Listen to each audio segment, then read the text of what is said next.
Good morning বন্ধুরা, কেমন আছো? আশা করি সবাই ভালো আছো। আর আমি কতটা ভালো আছি তো আমি মুখেই বলবো। তোমরা সবাই দেখতে থাকো ভিডিওটা। আর আমার থ্যাম্পেল আর টাইটেল দেখে বুঝেই গেছো। তো আমি কিছু আজকে ব্লগ বা কোনো রেসিপি নিয়ে আসিনি। আজকে এসেছি আমার কিছু কথা বলার জন্য।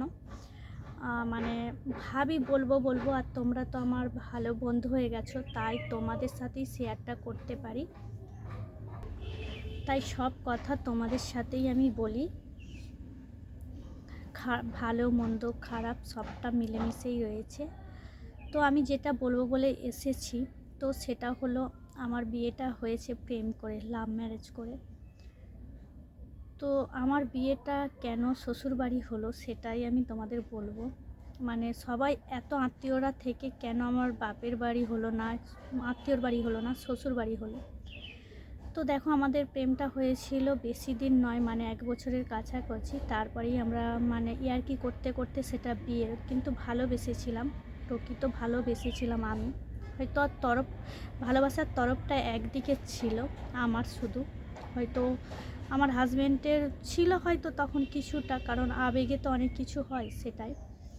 তো আমার শ্বশুর শাশুড়ি ওনারা দেখতে গেছিলো। তো আমার বাবা মা মানে বাবা মা আমার বড় দাদারা ছিল, তারা কিন্তু এখানে দেখতে আসেনি। আমার শ্বশুর শাশুড়ি আরও দুজনকে নিয়ে গেছিলো দেখতে। শ্বশুর শাশুড়ি সত্যি খুবই ভালো, অনেকটাই ভালো। মানে ভালো বলা শুধু এ নয়, অনেকটাই ভালো। তো ওনারা রাজি ছিল। আমার বাবা মা কিন্তু রাজি ছিল না। খালি আমাকে বলতো ভুলানোর জন্য যে হ্যাঁ আজ মানে যেতে হবে না, আমরা দিয়ে দেবো, মানে ওর সাথেই বিয়ে দেবো। তারপর দেখি যে আমার অন্য জায়গায় ছেলে দেখাশোনা হচ্ছে। তো সেই জন্যই আমার মানে ইয়ার্কি করতে করতে মানে একটা কথা হতে হতেই, মানে বলে না বিয়ে জন্ম আর মৃত্যু 3 বিধাতা নিয়ে কেউ বলতে পারে না। তো সেরকমই আমার হয়েছিল। তো বিয়েটা আমি মন্দিরে করতে চেয়েছিলাম, বলা হয়েছিল যে মন্দিরটা। আর ওকে ফোন করতে করতেই ফোনটা ওর বাবাকে দিয়ে দিয়েছিল, বাবার সাথে। মানে আমি ভাবছিলাম ইয়ার্কি মারছি, কিন্তু ইয়ার্কি মারতে মারতেই মানে বিয়ের ইয়েটা চলে আসে। তো ভালোবেসেছিলাম। কী বলবো, ওর সাথে যখন চলে আসি, ও আনতে গেছিলো, চলে আসি, তো আমাকে বলা হয়েছিল যে মন্দিরে যাওয়া হবে আগে বাড়িতে। আমার শ্বশুরমশাই বলেছিল আগে বাড়িতে আসো, তারপর মন্দিরে যাওয়া হবে। কিন্তু বাড়িতে আসার পর দেখলো যে ওনারাই মানে আমার শ্বশুরবাড়িতেই বিয়ে দিল। মানে যাবতীয় নানি মুখটুক আমার শ্বশুরমশাই করেছিল। তো সব মানে বাবা মার আপত্তি ছিল, কষ্ট দিয়ে আমি চলে এসেছিলাম তাদের। তো আমি কেন এখন এই কথাটা বলার কোনো যুক্তি ছিল না, কেন বলছি তোমরা তো বন্ধু, মানে আমার এক পরিবারের মতো হয়ে গেছে। সবটা কষ্ট দুঃখ আনন্দ সবটাই তোমাদের কাছে আমি শেয়ার করি। তো আমি তো বলবো যে সত্যি বাবা মারা কোনো দিনও ছেলে মেয়ের কোনো দিনও খারাপ চায় না। তো সেটা আমি এখনও পর্যন্ত বুঝেছি, বিয়ের 1 বছর পরেও বুঝেছিলাম। কিন্তু ভেবেছিলাম হয়তো ঠিক হয়ে যাবে। মানে দুজনের মধ্যে কোনো মতের মিল ওই কিছু দিনের জন্য। এবার যদি বলো তোমরা তো ভালোবাসতে, তো এরকম কেন হলো জানি না। হয়তো ভুলটা আমারই, আমি মানুষ চিনতে ভুল করেছি, কিংবা ও আমাকে চিনতে ভুল করেছে। ও যেটা চায় আমি হয়তো চাইনি, আমি যেটা চাই ও হয়তো চায়নি। এই ভেবেই আমার শ্বশুরবাড়িতে বিয়ে হয়। আর শ্বশুর মানে বাবার মতো সব কিছুই করে শ্বশুরমশাই। আমার শাশুড়ি মাও খুব ভালো।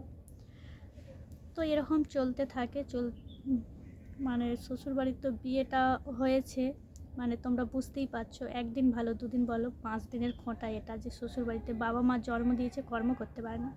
কিন্তু কোনো কি বাম্মা চায় যে তার মেয়ে পালিয়ে যাক? সে যত গরিবই হোক, যত ভিখারি হোক, কোনো বাম্মা চায় না। কিন্তু এই নিয়ে অনেক শুনতে হয়, হয়। যেহেতু আমি পালিয়ে এসেছি, শুধু আমার শ্বশুর শাশুড়ির কাছে নয়, আমার হাজব্যান্ডের কাছেও যে মানে উল্টো পাল্টা ভাষায় মানে হতো। তো আমি একটা কথাই সবাইকে বলতে চাই, এই জন্যেই আমি মানে এই ভিডিওটা করলাম। যারা এখনও প্রেমে পড়েছো বোনেরা ভাইয়েরা, তাদের বলবো বাবা মা কোনো দিনও খারাপ চায় না। আমি এখনও দাঁড়িয়ে, আগেও দাঁড়িয়ে বলেছি, মানে ভেবেছি যে সত্যি আমি ভাবতাম যে না, বাবা মা আমি মানে কি বলতো, ওই টাইমটা এমনই আসে, সে আমারও যেমন হয়েছে সব মেয়েদেরই এমনই হয় যে ওর মতো আমাকে কেউ ভালোবাসে না, আমার বাবা মাকে। কিন্তু আমি তো বলবো এখন বুঝেছি, কিন্তু বুঝতে দেরি হয়ে গেছে, তো কিছু করার নেই, পুরো ভবিষ্যৎটা নষ্টর পথে হয়ে বলছি।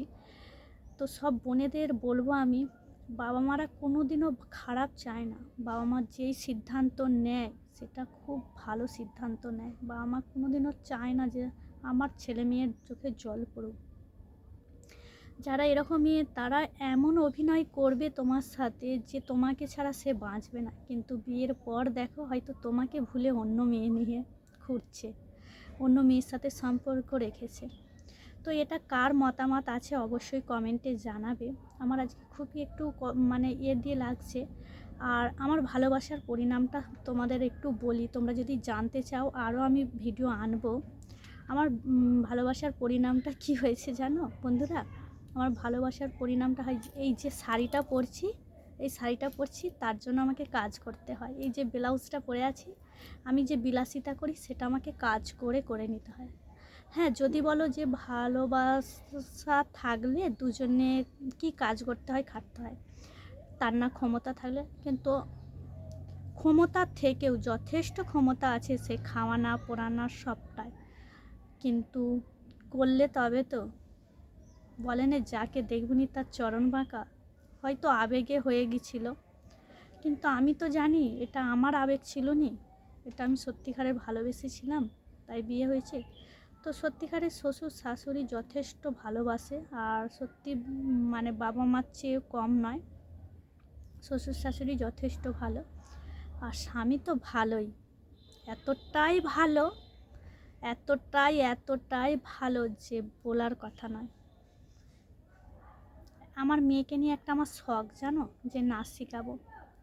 আর অনেকেই হয়তো নাচ দেখেছো, আবার অনেকে কপিরাইট করবে বলে আমি ভিডিও দিইনি। নাচের মেয়ে নাচের ক্লাসে বলো, অনেক জায়গায় আমার মেয়ের নাচের মানে নাম করে, মানে কি বেশি ভালো না হলেও মোটামুটি ভালো পারে, এটা সবার কাছ দিয়ে রিপোর্ট আসে। ও ছোটোবেলা দিয়েই নাচের প্রতি যেহেতু ওটা আমার শখ বলে ওটাও আমাকে করে নিতে হয়। আমার ক্ষমতা এখন নেই, আমি মানে মেয়েকে যে নাচ শেখাবো আমার ক্ষমতা এখন নেই। আমি একটা কাজ করতাম, সেই কাজটা চলে গেছে, তো আমার মেয়েকে নাচটা যে শেখাবো আমার সেই ক্ষমতা নেই। কিন্তু কি করব, শখ তো আমার, সে পয়সা দেবে না, এরকম ব্যাপার। মানে সবটাই আমাকে, আমি যে মানে আমার বিলাসিতা শুধু খাওয়াটা দেয়, সেটাও দিতে অনেক কষ্ট, জোর করে ধরো কেউ মানে শ্বশুর শাশুড়ি চাই যে আমি থাকি, শ্বশুর শাশুড়ি যথেষ্ট ভালো, কিন্তু কেউ কেউ মানুষ চায় যে আমি এখানে না থাকলে ভালো হয়, ওর রাস্তাটা ক্লিয়ার হয়ে যায়। তো ওই জন্য আমি সব বন্ধুদের বলবো, যারা ছোট ছোট বোনেরা আছো ভুল করতে চলেছো, তারা অনেক ভেবে চিন্তে করো। তো আমি বলবো না যে ভালোবাসা সবাইয়ের এরম দুঃখ আছে, কিন্তু নেই জানি, কিন্তু আবার জানি না কার কপালে কি আছে। মানে এখন বিশ্বাসটা করা খুবই কষ্টকর। কাউকে যে তুমি বিশ্বাস করবে, তোমার মনের কথা বলবে, কাউকে যে ভালোবাসবে মন থেকে, আদৌ কি সে তোমাকে ভালোবাসবে? দুদিনের জন্য অভিনয়, শুধু অভিনয়, যে হ্যাঁ তোমাকে ছাড়া বাঁচবো না, এ করবো না। তো এই ভিডিওটা আমি আনতাম না, তবু আনলাম তোমাদের সাথে একটু শেয়ার করার জন্য, কারণ প্রচুর প্রচুর কষ্টের মুখোমুখি হই আমি, সেটা তোমার। আর এগুলো সত্যি সোশ্যাল মিডিয়ায় আনতে চায় না, কিন্তু আজকে ধরে রাখতে পারলাম না যে তোমাদের সাথে একটু শেয়ার করি।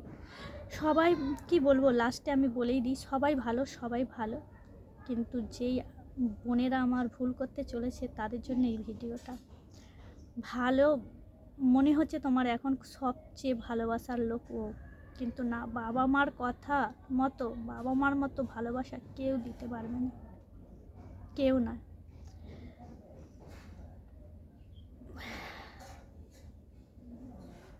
তো আমি বলবো যে সবাই সাবধানে মানুষ চিনতে, বিশেষ করে যারা ভালোবাসো কাউকে, এমন এমন ভালোবেসো না যে যে তোমাকে আঘাত দেবে সেইটা তুমি সহ্য করতে পারবে না, এমন ভালোবেসো না।